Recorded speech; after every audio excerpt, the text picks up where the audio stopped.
Et coucou tout le monde, j'espère que vous allez bien. Alors aujourd'hui, petite découverte où on va se tourner vers les monstres marins du Québec. Alors, avant toute chose, évidemment, je vais devoir vous parler d'un autre sujet qui est en lien justement avec cette découverte, à savoir la cryptozoologie. Alors la cryptozoologie, qu'est-ce que c'est? Tout simplement l'étude des animaux dont on n'a pas encore réussi à découvrir, ou de prouver du moins l'existence. On appelle ces créatures du coup des cryptides. Si je vous donne, allez, à tête... comme ça de tête, la licorne, le kraken, le monstre du Loch Ness, Bigfoot, le Yeti. Je pense que vous avez compris l'idée du coup de ce dont je veux parler. Donc la cryptozoologie, c'est ce genre de sujet, c'est un sujet, c'est des chercheurs qui sont en charge de rechercher des preuves, de prouver réellement l'existence de ces créatures. Et c'est très compliqué vu les canulars qu'il y a souvent dessus et tout ça, où on confond aussi ces créatures avec d'autres créatures déjà existantes, enfin voilà. Donc, pourquoi la cryptozoologie? Moi ça me passionne. C'est un sujet qui, pour être honnête, avant de faire les légendes françaises, j'avais songé à faire sur la cryptozoologie. Voilà. J'y avais songé, espace d'une seconde, c'était dans les projets, mais finalement je me suis tourné vers les légendes françaises parce que je préfère ça. Je suis nettement plus passionné par les contes et légendes que par la cryptozoologie, même si en soi c'est pas totalement étranger entre les deux. Si on veut des exemples tout cons, je prépare une petite vidéo qui sortira dès que possible et qui s'appelle le bestiaire français, où je vais parler de plusieurs créatures françaises déjà vues ou non. Et en fait, ça serait bien, on pourrait les associer au domaine de la cryptozoologie parce que ces créatures, on ne sait pas. La bête du Gévaudan, qui pourrait être littéralement une créature qu'on pourrait appeler un cryptide, parce que on n'est pas sûr si c'était réellement un loup, on n'en sait rien en fait, on ne sait pas, on doute, on a des doutes mais on ne sait pas. Donc on n'a pas trouvé de preuves, de vraies preuves qui vont corroborer la possibilité que ce soit un simple loup qui a complètement pété une durite, ou une créature un peu plus particulière. Alors, bon évidemment, dans la plupart des cas, les cryptides sont des créatures qui n'existent pas. On va pas se mentir, la licorne, si un jour on en découvre, moi je veux bien croire à Poudlard, je veux bien croire que Poudlard existe aussi à ce moment-là, parce que au point où on en est, mais voilà, vous avez compris l'idée, c'est que le problème c'est que c'est beaucoup de créatures qui sont... C'est pas ces créatures-là qui risquent d'être retrouvées. Le kraken, il y a peu de chance, on va trouver on va trouver des poulpes colossaux ou d'autres créatures dans ce style-là, mais un kraken, il y a peu de chance aussi. Même si sous l'eau, on ne sait pas en vrai, hein. Quand on y réfléchit, il peut y avoir de ces trucs sous l'eau, on n'en a aucune idée. Mais quoi qu'il en soit, voilà. Alors pourquoi moi la cryptozoologie ça me passionne? Parce que en fait c'est quelque chose qui demande une certaine souplesse dans sa manière de rechercher. Faut vraiment, les cryptozoologues doivent vraiment avoir plusieurs types de connaissances différentes pour justement faire des recherches sur les créatures, parce que c'est pas juste une simple...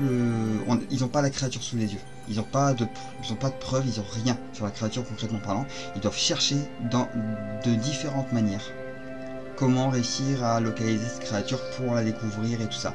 Et cette recherche se fait de plein de façons différentes, à savoir, là c'est expliqué plus clairement, je vais le lire simplement, dans sa méthodologie, la cryptozoologie peut faire appel à diverses disciplines comme la zoologie, la paléontologie, la paléoanthropologie, mais aussi la psychologie, l'ethnologie, l'écologie, l'histoire, l'étude de la mythologie et du folklore, voilà, donc vous avez compris pourquoi j'aime bien la cryptozoologie moi, et voire la police scientifique. Elle n'inclut pas la recherche de plantes hypothétiques qui possèdent sa propre forme, la cryptobotanique, donc la variante pour les plantes.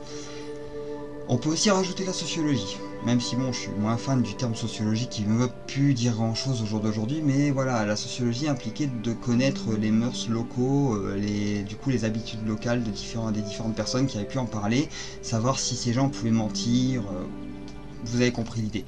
Donc voilà, petit aparté sur la cryptozoologie avant d'attaquer le fond du sujet. Là on peut attaquer. Alors je reviens sur le site que m'avait passé Nono, que je remercie encore une fois pour le partage.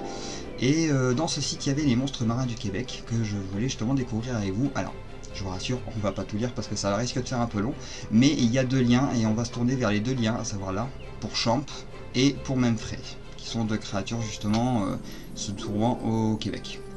Alors la légende de Memfray. Allez, on attaque. Hop là. Légende de Memfray. Tout le monde sait qu'habite dans les profondeurs insondables du lac Memfray-Magog un grand monstre du nom de Memfray. Au fil des années, des centaines de personnes ont eu la chance de voir surgir cette mystérieuse créature. Ce terrible dragon qui est aujourd'hui devenu la mascotte officielle du centre-ville de Magog. C'est en 1816 que Ralph Méry, le premier colon établi à Magog, écrit dans son journal, conservé par la Société historique de Stansted, qu'il a rencontré 8 personnes qui lui ont relaté les 14 apparitions d'un énorme serpent au lac Memphremagog. Il ajoute « J'ai ouï dire que les Indiens ne se peignaient pas dans le lac, cela à cause des monstres géants et des alligators. » En 1871, le premier manuel officiel de la géographie du Québec édité par l'Université Laval mentionne « Il n'y a pas de serpent à sonnette, pourtant il ne faut pas oublier des gros serpents qu'on nomme le gros serpent qu'on nomme Memphré. Il se montre donc au lac Memphremagog. » Dans les années 1850-1850, je ne vais pas toutes les faire mais vous avez compris l'idée, des journaux rapportent des apparitions du dragon à chaque fois plus fréquentes sur le lac Memphremagog. Créature qui est souvent apparue visiblement. Un moine bénédictin a trouvé le mot dracontologie pour identifier cette science des étranges créatures lacustres aquatiques pouvant habiter nos lacs. Alors là du coup, selon l'image, ça serait Memphré, ce monstre terrifiant qui serait camouflé en pierre. C'est un peu gros, mais pourquoi pas. Non mais par contre je serais curieux de voir s'il n'y a pas des vraies photos du monstre. On va pas aller en chercher là parce que la vidéo va être un peu longue. Et vous allez voir dans Champ, il y en a pas mal de ce que j'ai vu.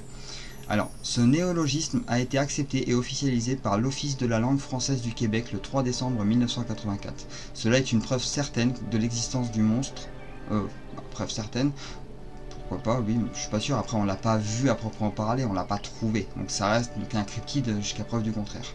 Le mot anglais dracontologie a été, je vais pas faire l'accent, a été accepté un an plus tard par l'American Heritage Dictionary avec réticence.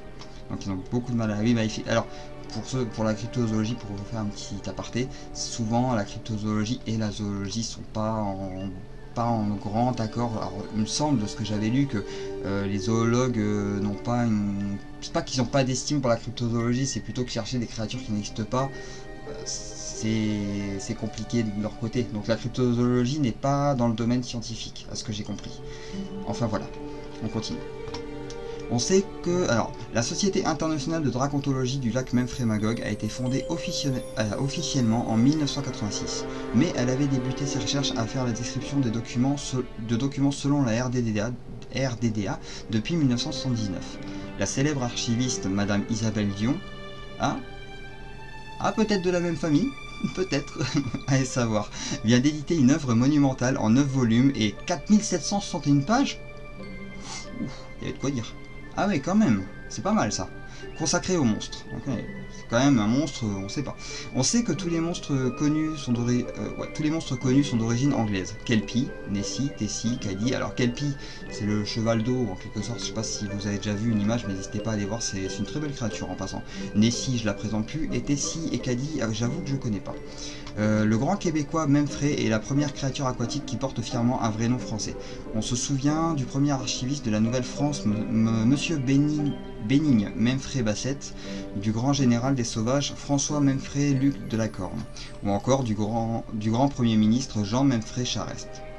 L'Assemblée nationale du Québec a passé une loi adoptée à l'unanimité le 31 avril 1999, déclarant Memphré patrimoine national du Québec.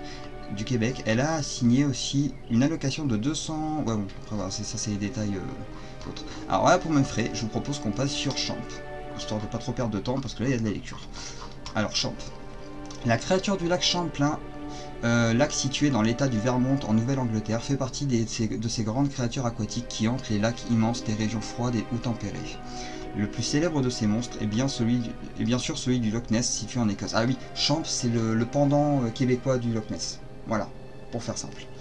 Mais nous pouvons également citer l'Ogopogo, oui aussi, qui est pas mal celui-là, qui vit dans le lac Okanagan en Colombie-Britannique, ou Tessie qui hante le lac Tahoe situé en Californie. Ces monstres vivraient dans de grands étendues lacustres. Le lac Champlain borde les États du Vermont, du Québec et de New York. Il est relié au Saint-Laurent par la rivière Richelieu et à la rivière Hudson, long de 175 km, sa plus grande largeur atteint près de 18 km, donc un bon gros lac. Lac issu du rétrécissement d'un bras de mer. Alors je vous propose qu'on essaie de trouver directement où ça commence à apparaître. Voilà. Les premiers témoignages sur le monstre surnommé affectueusement de nos jours Champy ou Champ remontent avant l'apparition de l'homme blanc en Amérique. Les tribus indiennes qui habitaient les rives du lac, les Iroquois, les Abnakis ou les Algonquins, croyaient fermement en la présence d'un immense serpent cornu. protubérance au sommet de la tête, couramment citée à propos de ces créatures des lacs qui pourraient être des cornes.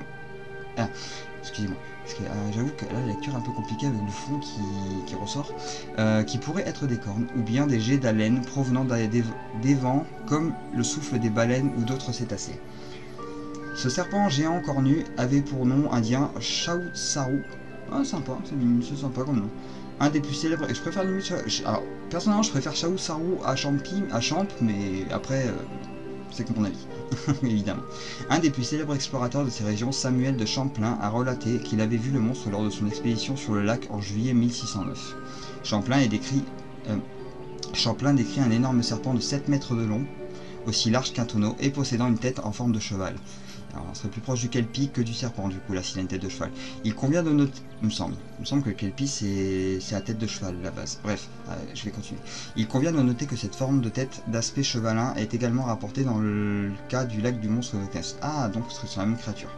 Champlain a également relaté dans les voyages de Champlain une autre rencontre dans la baie des Chaleurs en Ah, mais c'est plus la même créature. Alors, on voit des images, justement, du fameux monstre Champ.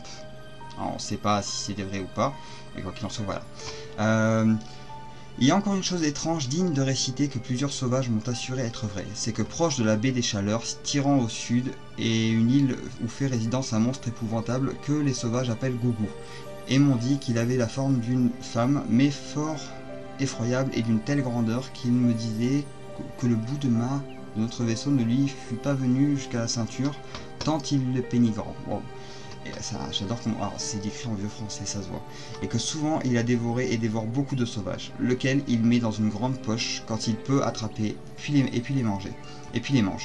Et disait ceux qui avaient évité le péril de cette malheureuse bête que sa poche était si grande qu'il eût pu mettre notre vaisseau. Ouf. Ce monstre fait du bruit horrible dans ces îles. Alors, je vais passer parce que j'avoue, j'arrive vraiment pas à le lire là, c'est tellement. Quoi qu'il en soit, ça concerne pas Champ, donc je propose qu'on revienne sur Champ. Une des meilleures preuves de l'existence de Champy est une des photos argentiques. Cette photo a été prise au début du mois de juillet 1977 par Sandra Mancy. Cette dernière native de Middlebury, Vermont, pique-niquait avec son époux Tony et ses 2 enfants sur les rives du lac Champlain à North Hero.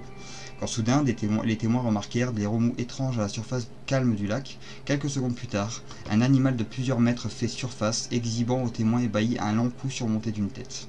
L'animal était énorme, de couleur grisâtre, et tournait son long cou latéralement comme s'il essayait de se repérer. Une bosse de son dos était également visible, émargeant dans le sillage de son énorme cou. Tony Mancy se leva, écarta promptement ses enfants du rivage et jeta son épouse une petite instamique avec laquelle Sandra put prendre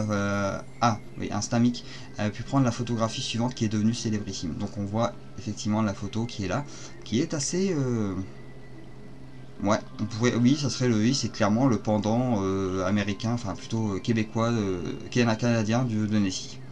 Cette photographie fut plus tard analysée par les nombreux établissements scientifiques tels le Smithsonian Institution et de The University of Arizona Optical Science, qui ne décèlent aucune fraude et donc authentifièrent la photo de Sandra Mancy. Donc pas de canular du tout. C'est pour ça que c'est perturbant les cryptides, c'est que il faut toujours faire des analyses assez poussées des photos, des différents documents, parce qu'il y a beaucoup de canulars dans l'histoire. La photo qu'on a pu voir de Nessie, qui est une des plus connues, du lac du monstre du Loch Ness, qui est une des plus connues à ce jour, c'est avéré être un canular, avec le recul. Donc comme quoi, d'autres photographies furent bien prises, bien que moins impressionnantes que celle de Sandra Mancy. Dennis J. Hale, en juillet 1994, prit une vidéo dont sont extraits les 4 photos suivantes. Alors on voit 2 bosses qui sortent de l'eau, puis le corps, qui plonge, et ensuite il reste un sillage. Excusez-moi pour la lecture un peu chaotique de cet article, j'avoue, c'est la partie là qui était un peu... Mais bon, il parlait pas du même monstre, du coup il parlait du monstre qui est dans la baie des Chaleurs, en Gaspésie, qui est pas du tout la même chose, donc je me suis dit c'est peut-être pas utile de lire. Et j'avoue, mais si vous voulez, les liens seront en description, donc n'hésitez pas, je vous les mettrai, vous pourrez aller voir par vous-même. Quoi qu'il en soit, voilà pour ce petit tour des monstres québécois, tant bien que mal, j'avoue, avec la fatigue qui va avec. J'espère que ça vous a plu, cette vidéo vous a plu, que vous avez passé un bon moment quand même. moi, c'est un sujet qui me passionne beaucoup, la cryptozoologie, et peut-être que j'en reparlerai sur ma chaîne, mais plus sur les créatures françaises. Notamment, un exemple tout con, le Dahu, qui est une créature assez connue en France, je suppose, si vous avez déjà entendu parler, c'est une espèce de chèvre avec deux pattes plus courtes que l'autre. Donc voilà, on a fait le tour pour ces deux belles créatures. Je vous remets du coup la cryptozoologie, hop, voilà. Et si vous avez des histoires à me partager, ou si vous trouvez des liens sur internet que vous souhaitez me faire parvenir, n'hésitez pas, via les liens que je vais mettre à l'image et qui sont disponibles en description si vous souhaitez les copier directement. Et même des légendes de chez vous, même un simple nom de lieu, moi je suis preneur, parce que du coup ça me permet de faire une vidéo découverte, et je pourrais aussi vous citer si vous me le demandez. Si vous me le dites, si vous me le dites pas, je vous citerai d'office, mais si vous me demandez pas vous citer, je ne vous citerai pas, il n'y a pas de souci. Quoi qu'il en soit, n'hésitez pas à me partager, moi ça m'aide beaucoup pour mon travail évidemment. Puis si vous aimez mon travail, n'hésitez pas à vous abonner, à commenter si vous avez quelque chose à dire, même si c'est juste pour dire bonjour, hein, moi ça me va en vrai, je m'en plains pas, je serais ravi de vous répondre, sincèrement je serais vraiment ravi. Et voilà, sinon moi tout ce que je vous demande c'est vraiment de passer un bon moment devant les vidéos, voilà, moi c'est tout, moi c'est juste pour ça que je fais ça en vrai. Donc je pense qu'on a fait le tour pour cette vidéo, j'espère qu'elle vous a plu encore une fois. Je vous retrouve dans la prochaine vidéo où je vais peut-être faire une fable de La Fontaine. Et après on réattaque une nouvelle région, enfin un nouveau département. Allez, sur ce, portez-vous bien et à bientôt.